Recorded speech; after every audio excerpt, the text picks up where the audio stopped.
Welcome to Mastering Fundraising, a podcast for nonprofit leaders of all titles and all experience levels. Mastering fundraising endeavors to cover the most important fundraising topics with the goal of helping the audience reach their full potential as fundraisers. This podcast will share stories, tips, and guidance on the most important elements of fundraising. If you want to earn an advanced degree in fundraising, this is the podcast for you. Mastering Fundraising is a collaboration between Fulcrum Nonprofit Leadership and the 5-Tool Fundraiser, two leaders in providing relevant and expert content to fundraisers and nonprofit leaders. Without further delay, let's jump into the current episode. Please join me in welcoming your host for today, Chris Looney. Hello, everyone, and welcome to the show. Today, I'm joined by Keegan Bell, Executive Vice President at the Irvine Public Schools Foundation, one of California's most successful education-based fundraising organizations.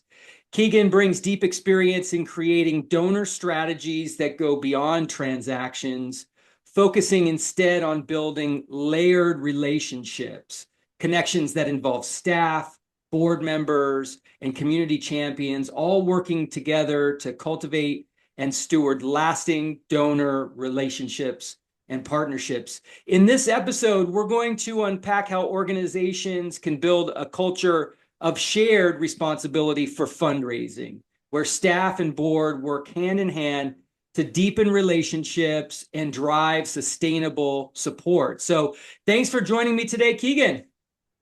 Thanks for having me, Chris. I'm really looking forward to this conversation. I am too. It's going to be a great one. So let's go ahead and jump in. But before we kind of jump into our topic for today, I'd love to get a little background on you. So why don't you tell us a little bit about your leadership journey in the nonprofit space? Excellent. Happy to. I've spent over 2 decades now serving nonprofit missions across education, youth development, healthcare, environment, and performing arts. So I've kind of touched each cause area. Actually, my origin story, I grew up at a youth development summer and after school organization. What now operates as Girls Inc. of Orange County.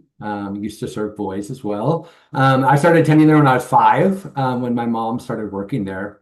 And then when I aged out of the program in high school, I started working there in the summers, teaching various theater and sports programs.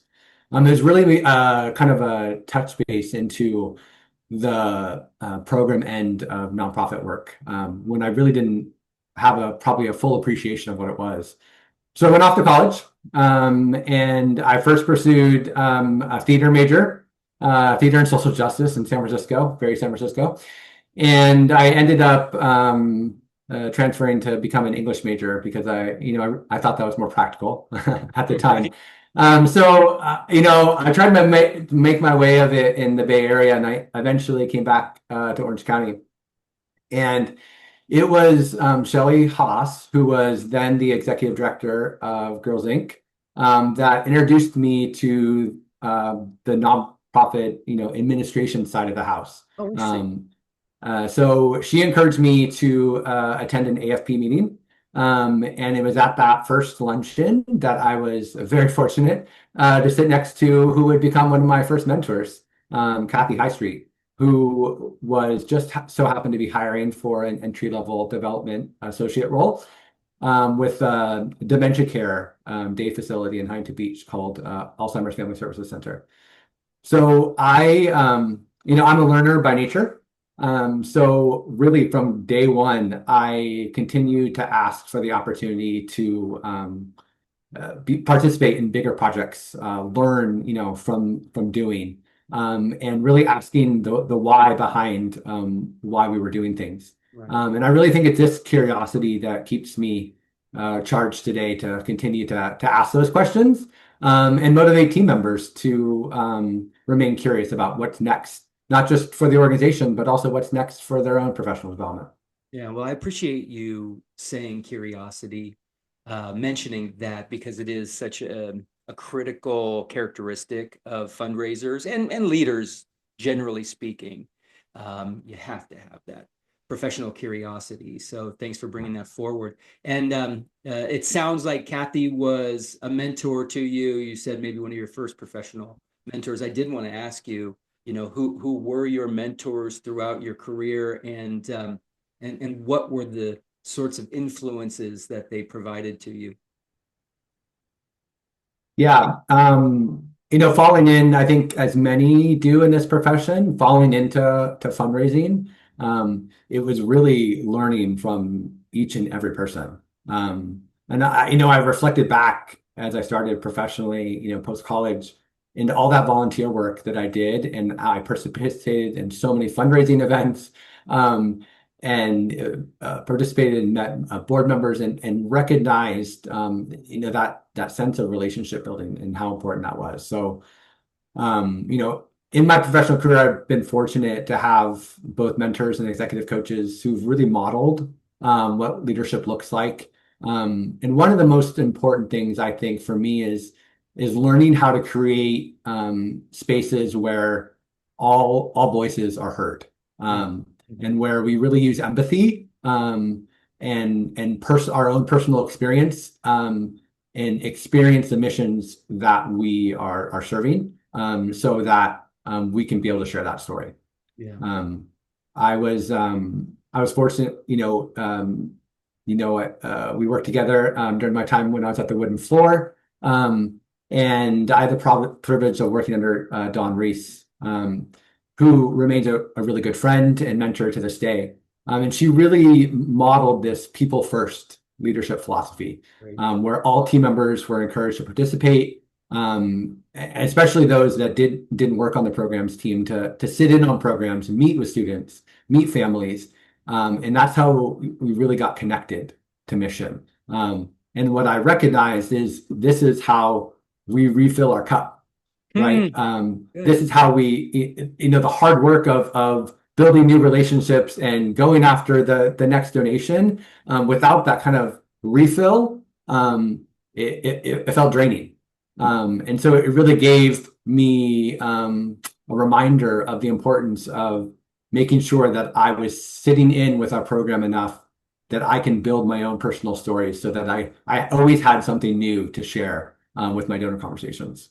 Yeah. Yeah. Well, that's so wonderful. I took a couple of notes. The first is Falling into Fundraising, which I think should be the title of my next book. Right. You talk to people of a certain generation in fundraising, and everyone has that "I fell into it" story. Not so much anymore, which is great, Right. the professionalization of it. But the second is the refilling of the cup. And I think that needs to be a fulcrum white paper, because it's one of those things that I don't think people or leaders take enough time to appreciate. The job, no matter what it is in nonprofit, is draining for anyone and everyone. And some people get refilled because the culture, the leader, the organization does a better job of refilling that cup on a regular or daily basis, and some don't. So Right. thanks for bringing that forward. You've had a ton of different roles, different organizations, different sectors represented in the work that you've done. I'd love to know what your favorite kind of role has been. It doesn't have to be the position necessarily, but maybe what is it that you've done in fundraising that you've enjoyed the most of all of the different kind of responsibilities that you've had? Yeah, I like positioning it as not a specific position, but as a role. Because for me, what I love most about fundraising and greater nonprofit leadership is strategy. I've always felt most at home as a strategy guy, where I've really been able to align mission, values, and resources together. I think too often development directors, chief development officers, sometimes aren't able to participate in strategic planning and conversations, or get a true understanding of an organization's overall positioning and visioning. And I think that's a real barrier. And I know for myself, when I've been able to really own and participate in that visioning exercise and that strategic planning, that's when I'm able to translate it and help each a donor, each a volunteer, and our partners see themselves as part of the story. And it's really powerful when you're able to translate that. And at the same time, ensuring that each team member also shares that same sense of ownership, that it's their story, right? So Good, good. Now that's wonderful to hear when I ask this question of others. It's not consistently the same for everyone. So I love hearing your interest and passion around strategy and how it connects you to the mission, connects you to what's going on in the future, and how you can be a better ambassador and fundraiser. You hear a lot about the people side, or whether it's donors or board members or staff, and strategy kind of connects you to all of those. So yeah, that's absolutely. wonderful. You mentioned a minute ago, people first. I'm wondering, is that how you would describe your nonprofit leadership philosophy, or is there something else that would sort of be a guiding light to you in this leadership space? Yes, I mean, certainly I think people first is there. I was asked this recently. It evolves, I think, right, with us throughout our careers. I think for me, kind of where I am at now, my leadership philosophy is twofold. It's leading authentically, and always with a servant heart. I think servant leadership, it has become a little bit overplayed as genuine as it tends to be. Fortunately, everything good Right? does get overplayed, right? Exactly. But for me, I strive each day to help my team members, board members, as well as our investors, our prospective supporters, to see the bigger picture of the community needs that we're seeking to address, but also to see their role in it. I believe when we can align people around purpose, and then help provide clarity, that really empowers shared ownership into the impact in the outcomes we're hoping to achieve. And being authentic also means admitting when things don't go wrong or don't go right. And what have we learned from that? I think ultimately that really helps build trust, which is, as you know, is a key driving for long-term engagement with staff and our external stakeholders. So I think that's how I would describe my leadership philosophy. Yeah, I love it. So important. Well said. Thank you. All right. So with that, we can now jump into the topic of the day, which is layered donor relationships. And just to sort of kick things off, can you please describe what layered donor relationships means in your work at the Irvine Public Schools Foundation? Yes. So I think most simply, layered relationships means that no donor has just one connection with our organization. Okay. We know and we've heard of, if we haven't experienced ourselves, territorial fundraising, where each person's portfolio is protected and theirs because they know them best. I would argue the opposite of that. I believe when we intentionally build multiple strategic touch points through various staff members, board members, in our case, with our district and school campus leaders, and even students and fellow parents, donors get to experience the organization as a living, breathing ecosystem, Yeah. right? Relationships are the currency of our organization, not just our development team. So everyone begins to see themselves as ambassadors, and thereby donors feel a more genuine connection to the mission. That's where I've seen it work most effectively. Yeah, yeah. And so it becomes this shared responsibility for the cultivation of donors.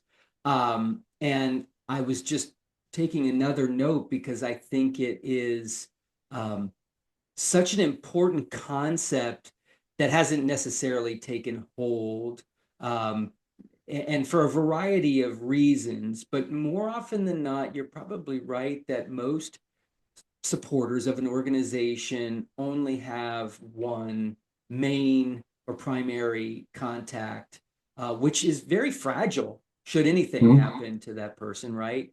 And it would be much harder for an individual to fall off the map or get disengaged if there are multiple people that are connected to that individual, right?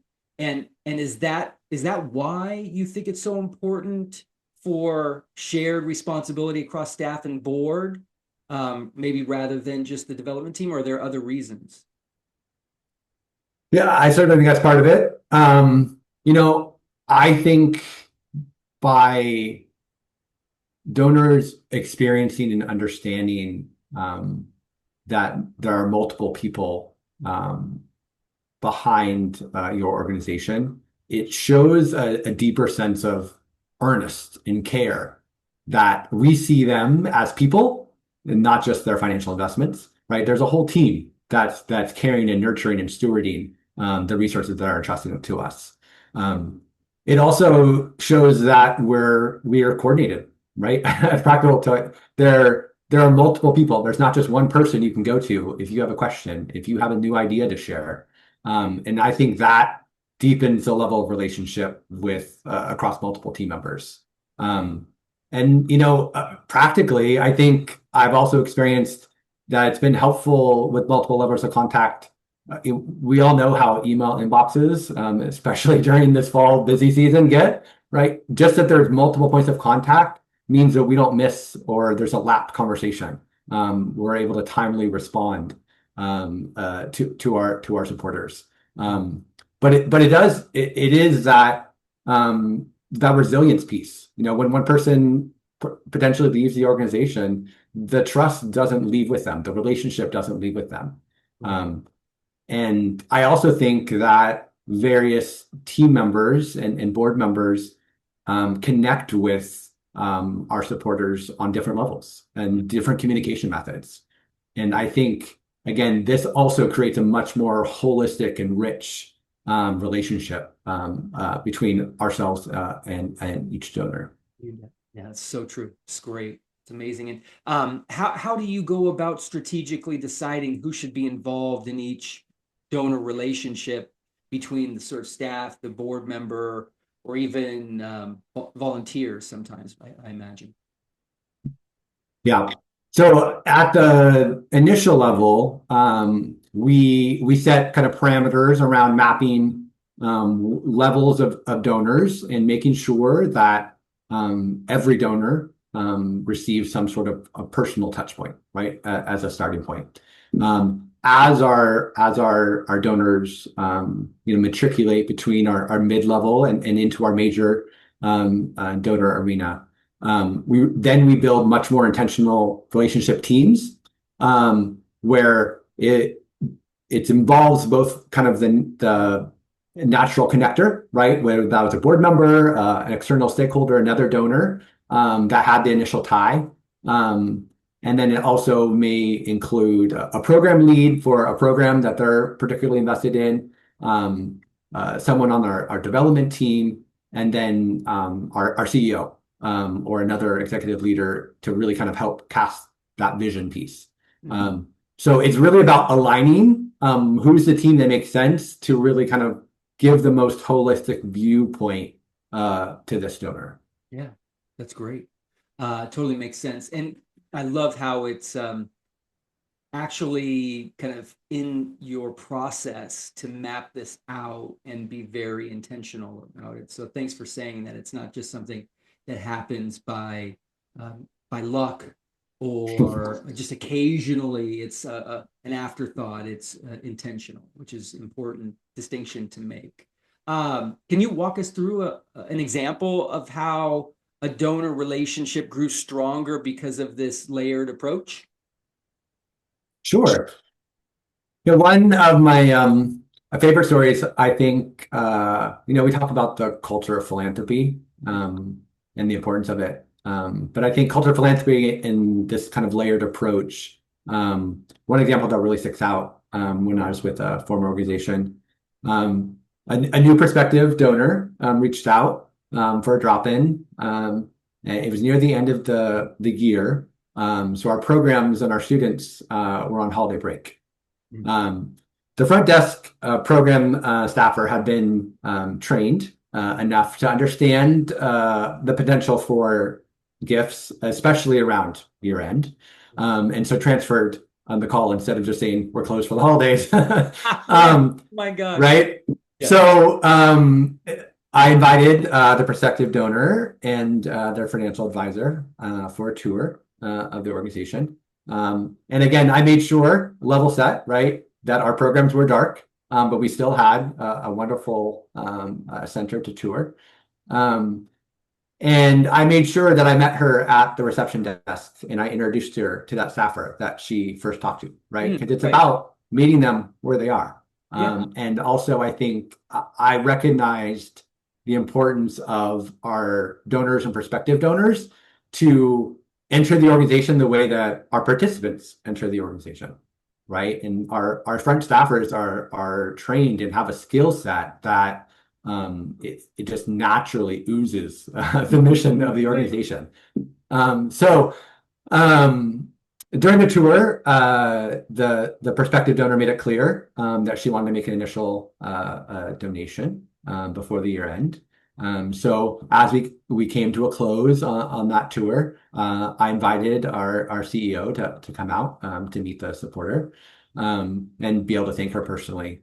Over time, the supporter and her advisor mentioned how much they enjoyed meeting the team, and also how they had looked to schedule other visits with organizations who had said, they were dark for the holidays.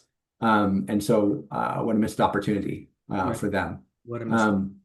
But over the years, this supporter grew and identified college scholarships as a passion point. So that involved inviting her to participate in a student celebration, specifically around high school graduation and college enrollment. And this led to her first multi-year major gift commitment. And now I know she has made a large endowment gift in this area because she's been able to see and hear those first stories of the students that she's been able to keep in college as a first in the family. So, Love it. Great story. yeah. Yeah, great story. And I loved how you talked about introducing that person to the person they first spoke to on the phone to make that connection and real relationship building exercise. So that's great. Are there particular systems or tools that you use to keep everyone aligned to ensure communication is consistent and intentional? I think I heard you mention the mapping exercise, but what are the tools? What are the systems that you use? Yeah. I mean, first and foremost, a shared CRM or whatever that means for you is essential. It could just be a spreadsheet. I like to keep things as simple as possible, and also where the team members will actually use it, right?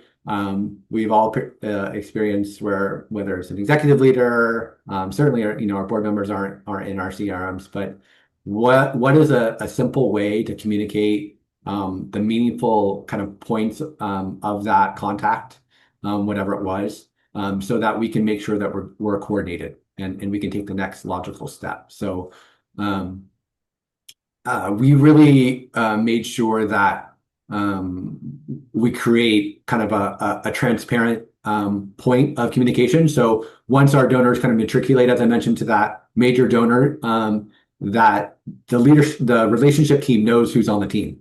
And so they know it's their responsibility to each other, that if they're going to make an outreach to each donor, that they loop in whether it's either kind of through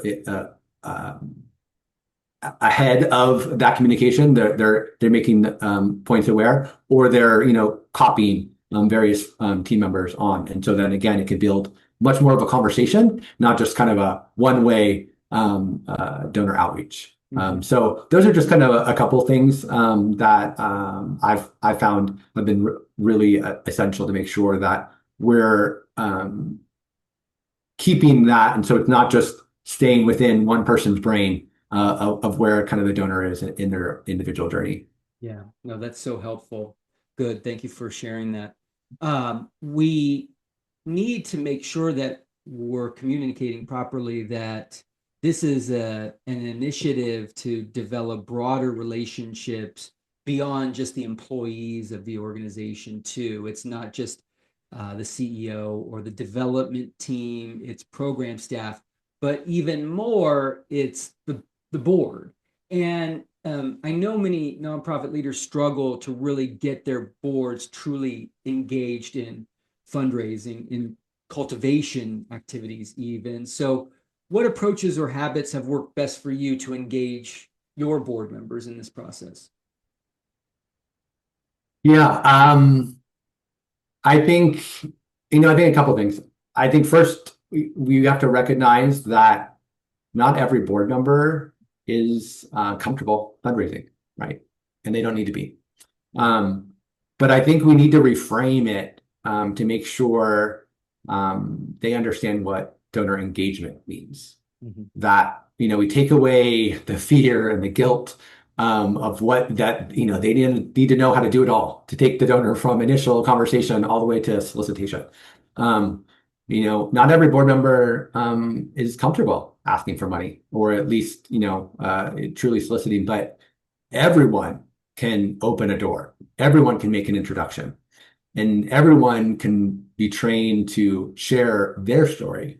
And as a way of doing so, thank a donor at the very level. So I found it really effective with multiple organizations to build kind of more strategic rules for board members, so that they don't feel like they have to do it all, but they also are able to share those wins, right? And then I think it's really powerful. We could say it until we're blue in the face as staffers, but when they see a fellow board member share out, what they did, how they did it, and then what was the outcome of that, others are like, oh, that's all you did?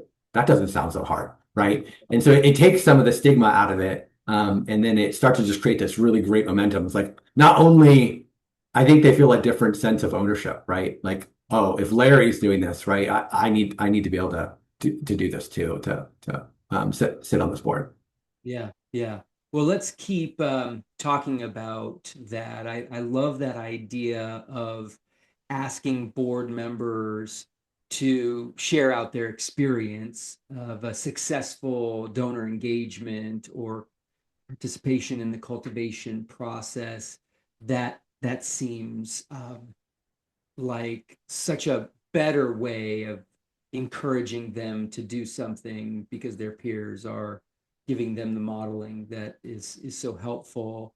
Are there other ways that you train them? Are there specific tasks that you assign to them? Is there accountability mechanisms that you install, or do you give them access to portals? Do you give them a prospect lists and scripts? Like, what are some of the ways that you help them participate in this layered approach? Yeah, I think it's essential that we not just give our board members toolkits, but we really engage with them on kind of whatever those tools and resources are, so that we're making sure that they're resonating with them.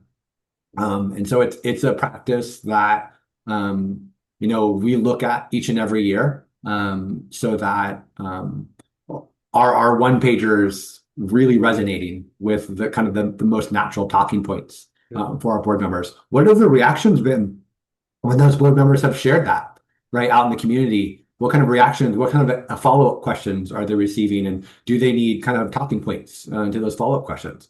Right? Because I think the fear of having the conversation often is like they're going to ask me something I don't know, and I don't know how to respond to that. And so I think it's really helpful to walk them through that.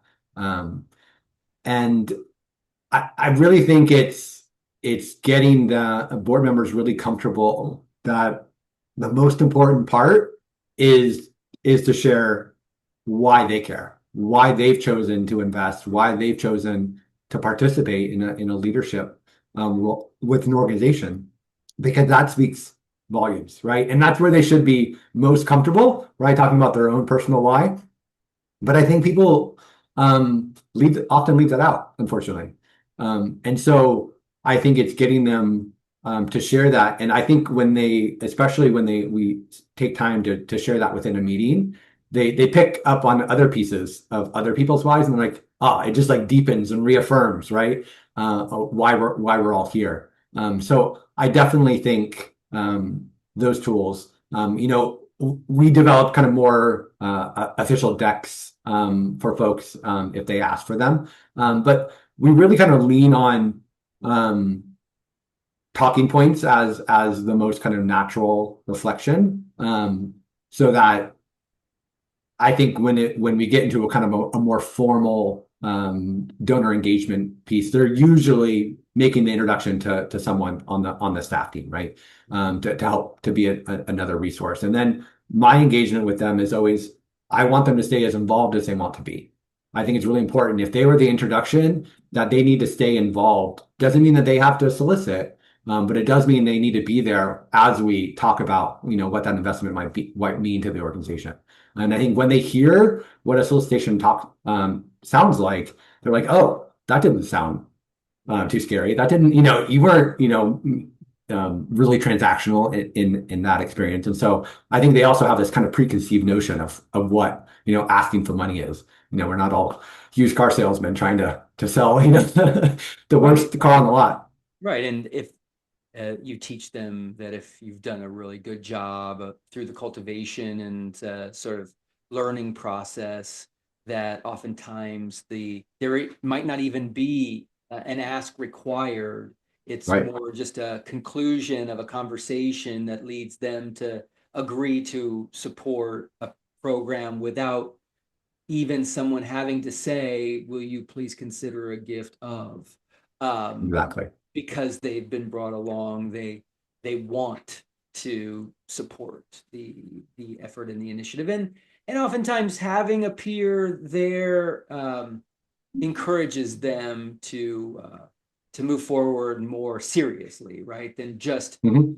maybe a development person or someone on staff who can be more easily dismissed, or a request forgotten. So I love that element of it, and what's fascinating is that board members can participate in this layered approach in so many different elements of the solicitation cycle, right? Either from the invitation, so getting someone new to an event, to inviting them to some more serious engagement like a tour or a VIP experience, a classroom or a training or whatever it might be.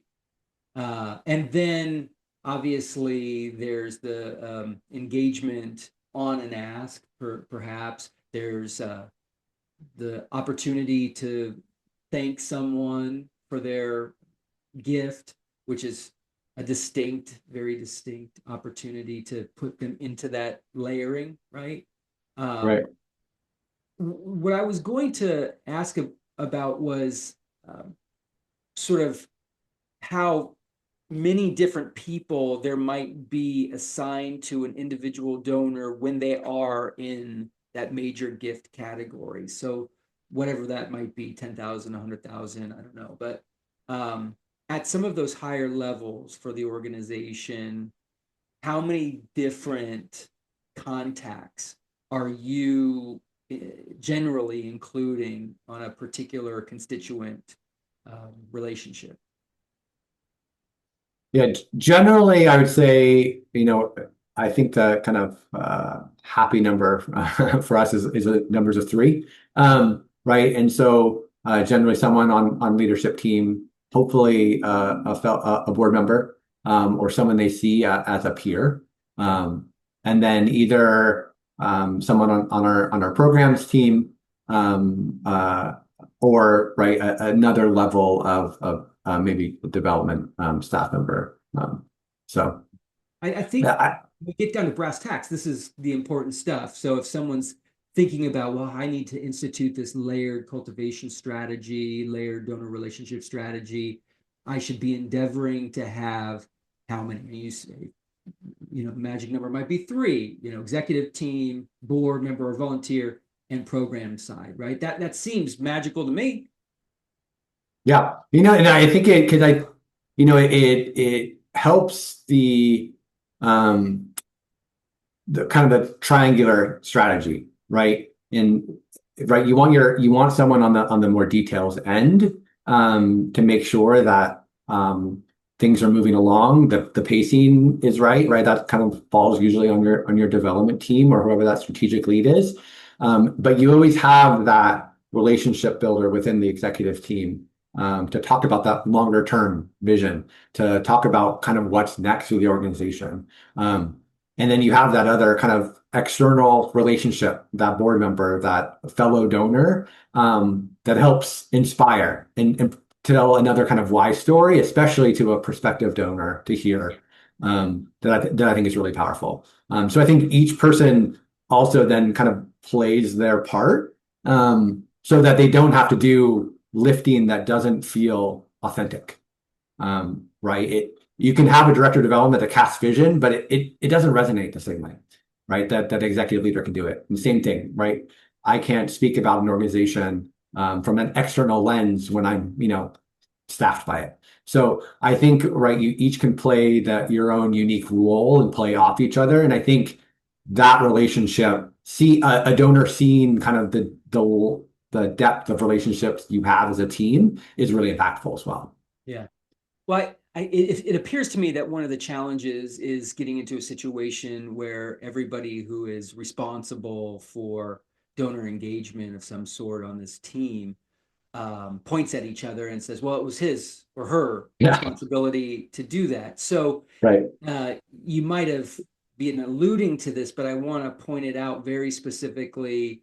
There's probably someone that is really seen as the manager of the relationship or the primary, even if Mhm. it's a triangle with equal part, like someone needs to actually be responsible and then maybe even tasking or staffing the other two or three or four people who are part of this layering to do other things, right? So there does have to be a clear, responsible person assigned to each donor, right? Or donor prospective 100%. donor relationship. 100%, yes. There needs to be a driver at all times, right?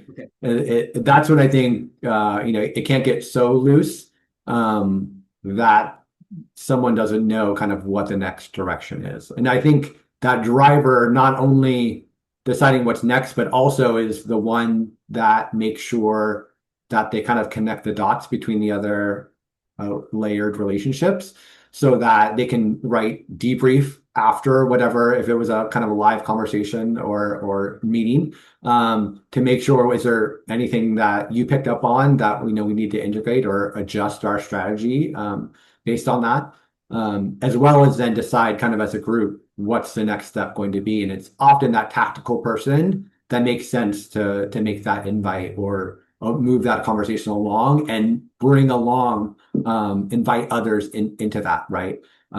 So I think that positions the organization well and shows kind of like multiple levels of competency within an organization. Yeah, yeah. I know there's plenty of organizations out there that even just struggle to have every prospective donor and every donor assigned to someone Right. that's going to take responsibility for engaging them and going the step further, like we're talking about. is this idea of then layering additional people into the fabric of this relationship, where you still have to have that one person that takes responsibility for organizing, orchestrating, leading, whatever you want to call it, the relationship. So that's Yeah. pretty I cool.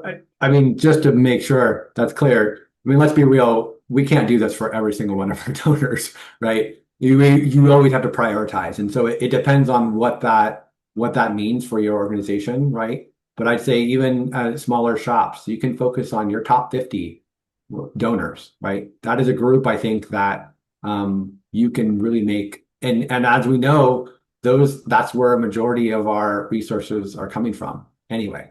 And so if we don't have that kind of pipeline filling it and backfilled, we get a sense if any of those relationships are no longer healthy within the organization, that we need to start more heavily working on acquiring Yeah. more. But I do think it is a natural kind of starting point because right, we don't all have teams of 20 fundraisers that can be assigned larger portfolios and bring in kind of these triad teams.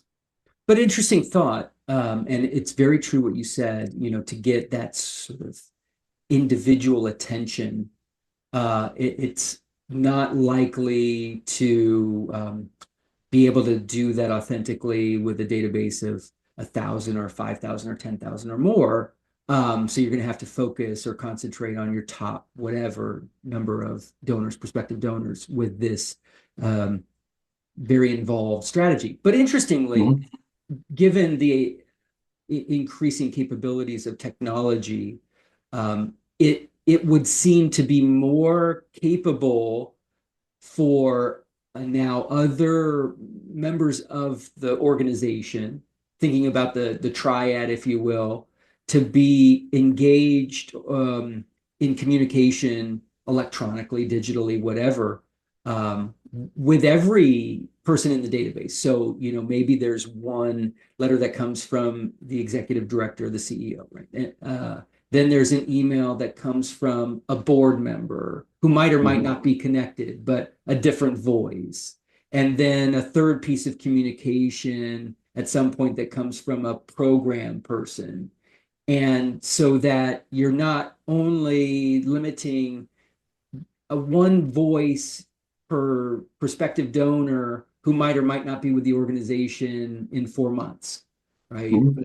But just a variety of voices. So, I don't know how frequent or common that is right now to think about the different voices that are coming across from an organization and developing those relationships early, during the annual fundraising efforts before they get to the major gift realm. But something to consider, right?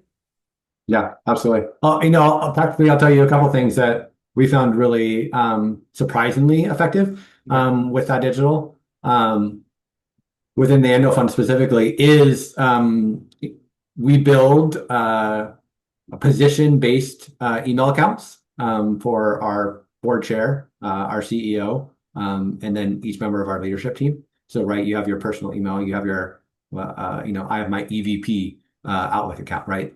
That can be used for communication, for specific strategic communication.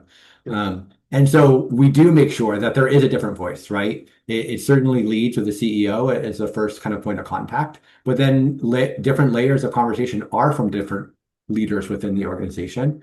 So they do get to know at every level of gift, they're getting to know various members.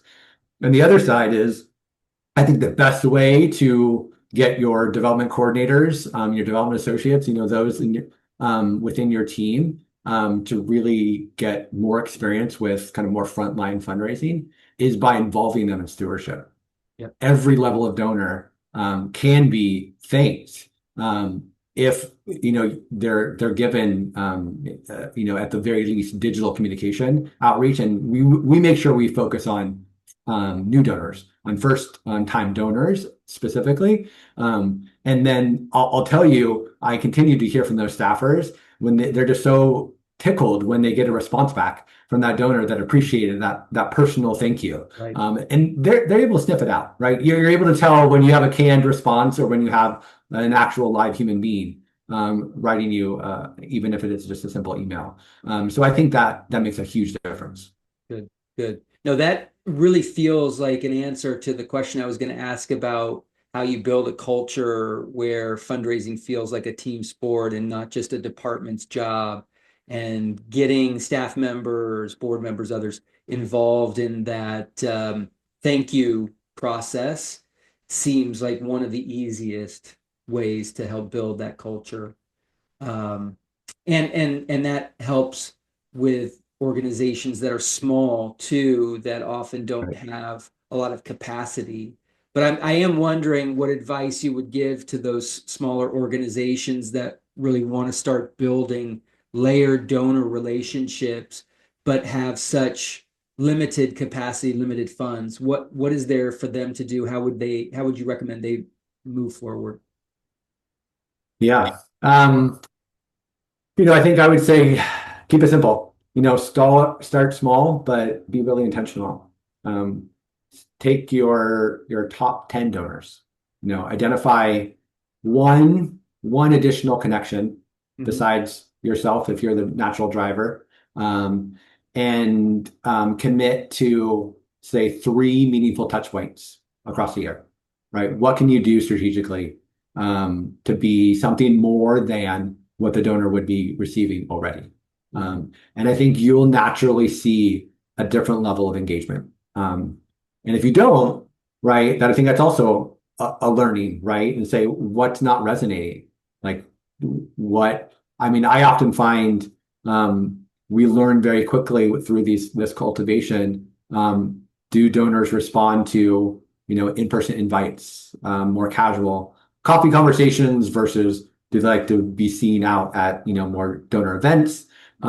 We get a real clear indication of kind of where their drivers are, that really influences what the potential next steps will be, right? We think we may know, but until we really engage them through this kind of strategic cultivation, we don't. So we need kind of a simple way of testing that. And you don't need a really big system. You don't need even a CRM to track this. You have a simple Excel spreadsheet, and you just say, donor A, here's kind of going to be their primary part person. Here's going to be their secondary person, and here's the next 3 touch points we're going to do. Fall, winter, spring, and keep it really simple, and then see kind of what that does, and then revisit it. Was that enough? Did it feel like there was too much time between conversations? Because for some people, three times 3 touch points is enough. But for others, right, you can start to sense that with that level of communication that they want even more. And so I think it's kind of building that cadence that feels really natural for each donor. Yeah, great advice for smaller organization just wanting to start small, start simple, but make some difference early. So thank you for that. And finally, what's one practice or mindset you think every nonprofit leader should adopt to elevate their efforts on the cultivation side of things? Um, I would say treat fundraising as leadership work, not just financial work. Okay. Okay. Fundraising at the end of the day is about aligning people around purpose and about building trust to your organization over time.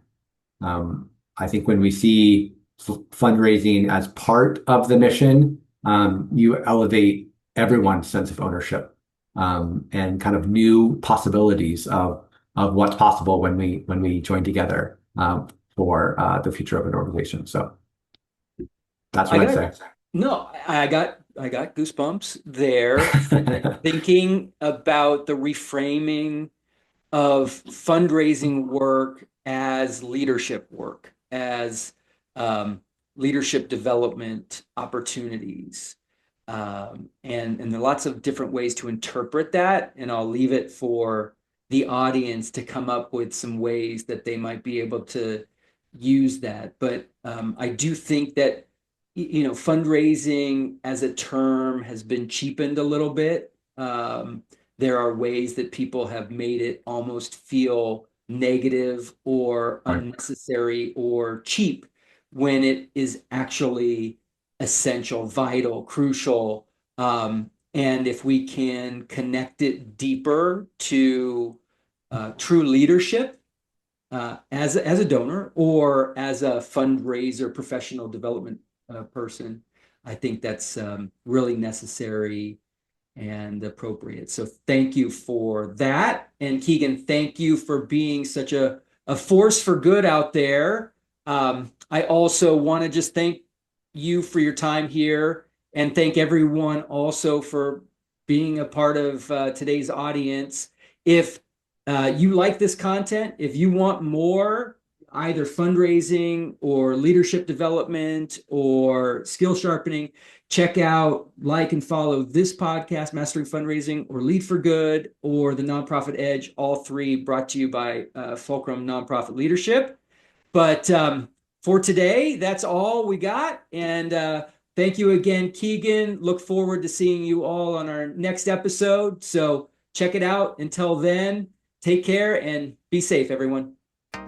Thank you for joining this episode of Mastering Fundraising. We hope the conversation was helpful and invite you to like and subscribe to this podcast for more conversations with extraordinary nonprofit and fundraising leaders. To learn more about Fulcrum Nonprofit Leadership, please visit us on the web at fulcrumleader.com. To learn more about the 5-Tool Fundraiser, please visit us at 5toolfundraiser.com. We want to hear from you. Please share your thoughts and ideas with us at hello@fulcrumleader.com. Thank you for the important work you do to make our world stronger. We look forward to welcoming you back during a future podcast. In the meantime, take care and be well.